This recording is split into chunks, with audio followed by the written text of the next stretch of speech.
So I was just randomly thinking, don't ask me why, but for some reason World War II Zombies came into my head, and I'm talking about the 2017 version, Sledgehammers, and then I thought, well, is that the best iteration of a World War II Zombies game that we've seen from any of the Call of Duty developers? I suppose the only other rival is Treyarch, but if we look at Treyarch's version of a World War II Zombies game being the latest one, Vanguard, and then we compare that to Sledgehammer's World War II Zombies, was their version of this era of zombies better than what Treyarch produced? And I know there's another game that's called World at War that came out all the way back in 2008, but for me it's difficult to compare that one because it came out not only so long ago, but it was also the first COD Zombies we ever had. So is it fair to compare something that wasn't established, that was able to do whatever it wanted, that didn't have a big budget or development team, to something in those aspects is totally different?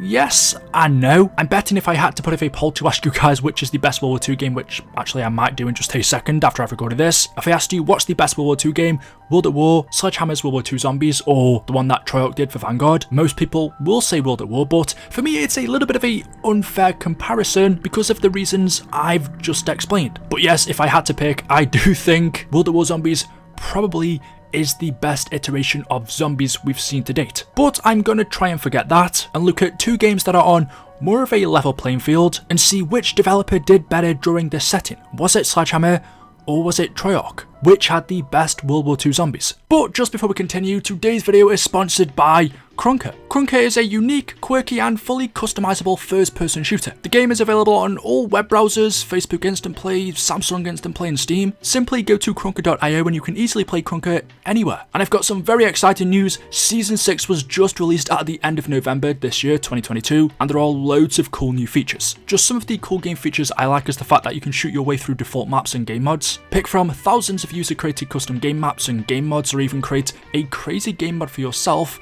with Krunker's modding and mapping tools. There is also an in-game marketplace and rewards, so you can use the marketplace to buy and sell items with help of historical data and graphs, and Krunker creators can even earn Krunkies through selling and trading content. Receive rewards by simply creating an account and leveling up. Earn Krunkies or KR while you're playing and use them to purchase skin spins. There are daily challenges, map challenges and so much more for you to do. So go ahead and download Krunker for yourself. This is super fun. You can do so by clicking the link in the video description. There is no download or install needed, just simply click the link and you'll get straight into it. It's super easy and super fun, so there we go. Check it out, play Krunker now, and thank you to them for sponsoring today's video. Now because World War II came out such a long time ago, 2017, that's 5 years now, it doesn't feel that long. I haven't played it in a while, maybe since 2018, 2019, maybe 2020 I went back and did a video, just had a couple of games, but I haven't played it religiously really since it came out, so every little aspect of it I can't remember off my head, and I can't even remember when the game was relevant.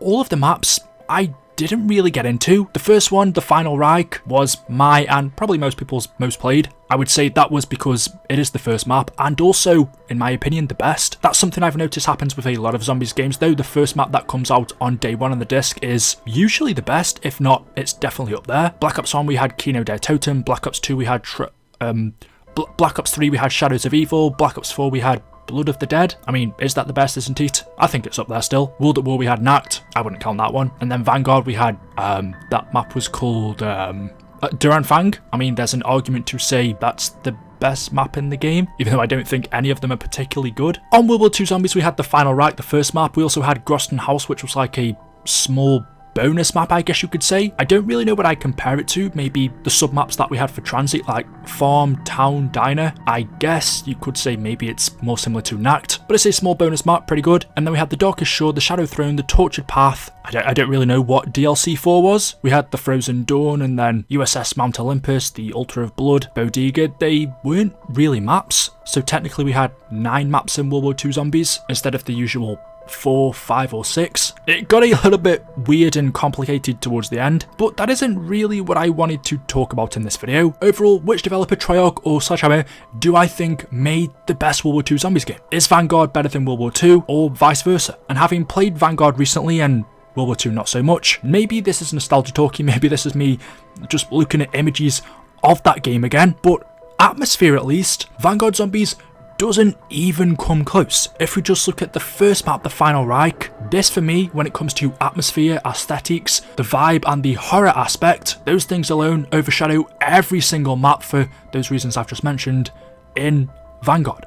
The Final Reich I think is better than every Vanguard map. Yes, we had Shinonuma. It's difficult for me to count that one because it is an old zombies map. Besides from one new area, it's not really unique to Vanguard. And even without that, just looking at the horror aspect, compared to any Treyarch game we've had, would it be too wrong for me to say that the Final Reich might actually be scarier than any zombies map Treyarch have ever made? Obviously this is subjective, but if I think of the scariest Treyarch zombies maps, the first ones that come to my mind are Mob of the Dead, perhaps Verrucht, Nakta and Toten, Shinonuma, Durice, Kino maybe, but besides from that, it's definitely the older ones, and the main reason for that being is the older, grittier graphics, the lower resolution. That to me makes games more scary because when you've got graphics that are more realistic, I think it's hard to get that horror look, but when you do get it right, it is good. Even then though, I don't particularly find Mob of the Dead, Nacht,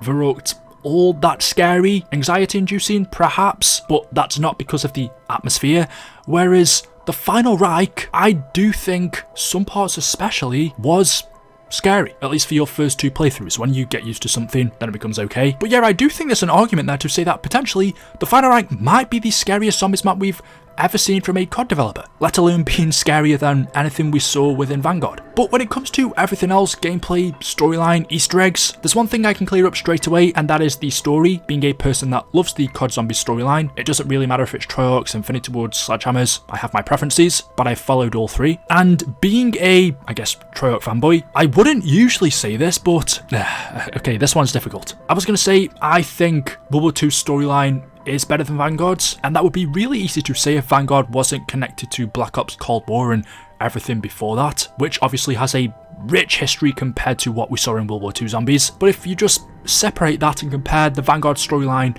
alone to the World War II storyline, then yeah, I think World War II probably does have a better story than Vanguard. There are other things that come into that as well, being the cutscenes. That's a big part of the storylines in COD Zombies. To be honest, visual wise, they're up there with BO3 and BO4's cutscenes. So yeah, for me, I found World War II Zombies more interesting than what Vanguard told us, if you don't count the past Black Ops games and its connections. And that leaves us then with Easter eggs, I suppose, and gameplay. Now, because Vanguard Zombies didn't really have many Easter eggs, that's another point to World War II Zombies. When it comes to boss fights, the only real one that we had in Vanguard was Court Effects. Whilst yes, I do think the Court Effects fight was good. Was it better than the Panzermörder we had in the Final Reich? On scale, yes. For gameplay, probably yes as well. But if you combine all of the boss fights we had in World War II Zombies to the one, I'm not going to count Sabella and Shinonuma, then in terms of boss fights, World War II Zombies